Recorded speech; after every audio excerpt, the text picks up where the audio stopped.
अकबर बीरबल जोरू का गुलाम। जोरू का गुलाम। एक बार की बात है, राजा अकबर व बीरबल दरबार में बैठे कुछ अहम मामलों पर चर्चा कर रहे थे।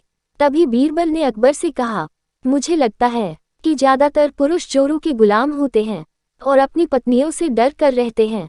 बीरबल की यह बात राजा को बिल्कुल भी पसंद न आई। उन्होंने इस बात का विरोध किया। इस पर बीरबल भी अपनी बात मनवाने पर अड़ गए।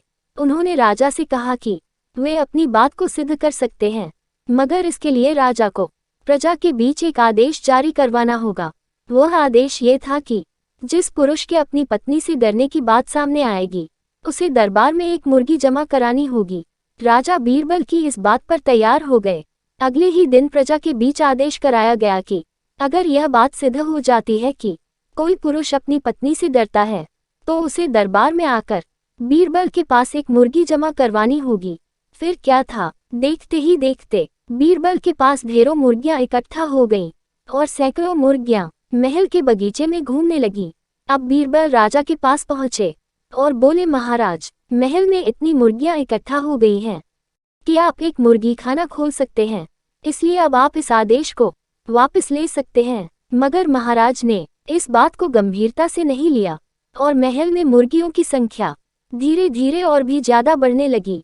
इतनी अधिक मुर्गियां महल में जमा हो जाने के बाद भी जब राजा अकबर बीरबल की बात से सहमत नहीं हुए, तो बीरबल ने अपनी बात सिद्ध करने के लिए एक नया उपाय निकाला। एक दिन बीरबल राजा के पास गए और बोले, महाराज, मैंने सुना है कि पड़ोस के राज्य में एक बहुत की खूबसूरत राजकुमारी रहती है। अगर आप चाहें तो क्या मैं आपका रिश्ता वहां पक्का कराऊं? ये सुनते ही राजा चौंक उठे और बोले, बीरबल, तुम ये कैसी बातें कर रहे हो?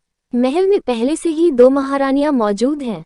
अगर उन्हें इस बात की भनक भी लगी तो मेरी खैर नहीं होगी। ये सुनकर बीरबल ने तपाक से जवाब दिया, चलिए महाराज, फिर तो आप भी मेरे पास 2 मुर्गियां जमा करा ही दीजिए। राजा बीरबल का ऐसा जवाब सुनकर शर्मा गए और उन्होंने अपना आदेश उसी वक्त वापस ले लिया। कहानी से सीख। अकबर बीरबल की इस कहानी से हमें ये शिक्षा मिलती है कि बातों की चतुराई से हम किसी भी बात को मनवा सकते हैं। जरूरत है तो बस बीरबल की तरह चतुराई से अपना पक्ष रखने की। अकबर और बीरबल के चुटकुले। अकबर, बीरबल, मुझे बताओ, अपने स्टाफ में सबसे ज्यादा काम करने वाले को कैसे पहचानोगे? बीरबल, महाराज, मैं सबको बुला लेता हूँ, फिर बताता हूँ। बीरबल सबको बुलाता है और 11वें का हाथ पकड़कर कहता है, महाराज, यही है वो जिसने सबसे ज्यादा काम किया है। अकबर, तुमने कैसे पहचाना इसको?